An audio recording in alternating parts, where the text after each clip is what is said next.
It's the end of autumn and the beginning of winter, and we head once more down the iconic Bibbulmun Track on a fresh but perfect sunny day. The plan is to walk 3 kilometres in, where we'll turn around and walk back to the car.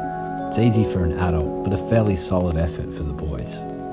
This leads me into a few tips that will make walking the track more enjoyable. Firstly, it's important you gain an understanding of the area in which you intend to walk.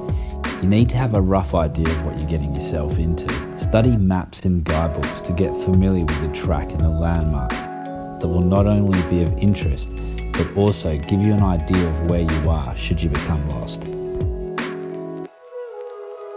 Talk with others who have done the same or similar trips, or join the Bibbulmun Track Facebook page, where you'll find a friendly and helpful community of walkers who are more than happy to answer questions. Make sure you check the weather forecast on the day you leave, as well as having a good idea of what the climate is expected to be like for the time of year that you'll be walking. It's also vitally important to be realistic when it comes to either yourself or the members of your group in regards to skills and physical limits. You may be in good physical condition, however it's not pleasant to discover your mate suffering from fatigue halfway. For this reason, I suggest you plan a shorter hike as opposed to a walk that turns into a challenging endurance. The Bibbulmun is not somewhere you want to find yourself in trouble.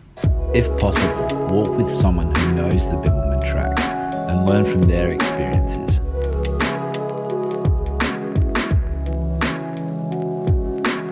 Pack as little as possible. A pack that is too heavy, not packed correctly, or sitting uncomfortably is a surefire way of making a pleasant hike a living nightmare.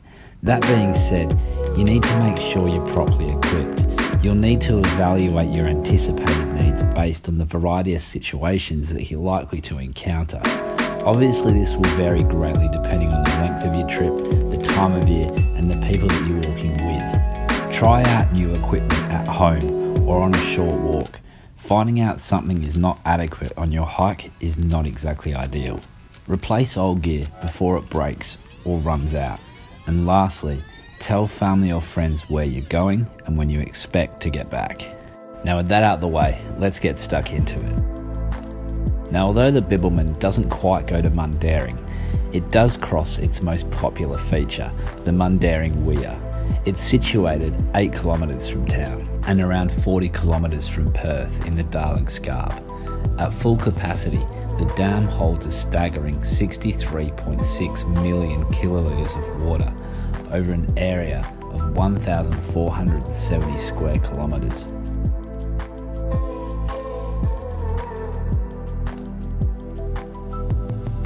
The man behind the idea of the Bibbulmun Track, Jeff Schaefer, was an active member of the Perth Bushwalking Club. Originally from Victoria, he used that state's Alpine Way as inspiration for his proposed Perth to Albany walk track. His idea, however, was far too grand for the Forest Department, which at the time only had a very small budget for recreation and little knowledge of long-distance trails. Fortunately, within the department were several officers who seized on the inspiration Jeff's idea provided and set about the considerable challenge it posed. Among those officers were Peter Hewitt, Ross Gobby and Wayne Schmidt, who were to play significant roles over the next 2 years in transforming the idea into reality. Perhaps it's the pristine beauty of the Weir that makes it a popular spot to visit.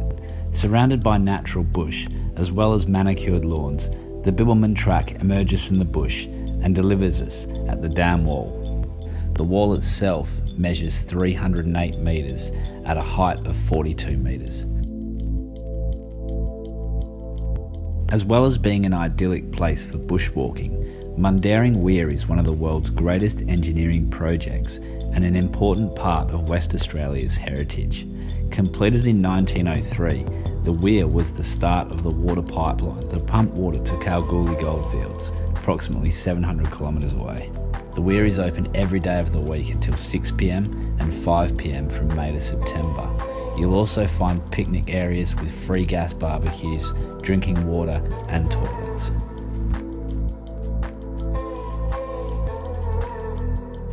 The boys and I have completed over 15 kilometres of the track, 30 if you include the turnarounds we've done. It's taken us 5 days to get here, but I don't think time matters when you're out walking the Bib. It's the journey that counts, and with these two by my side, I hope it takes forever.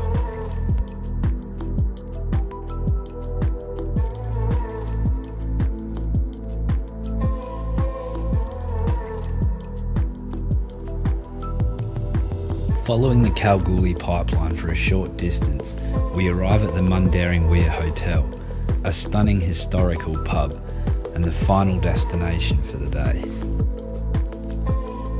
And that brings us to the end of this episode. If you enjoyed watching, please check out my other videos and consider subscribing. On our next Bibbulmun adventure, the boys and I head to the Hills Discovery Centre.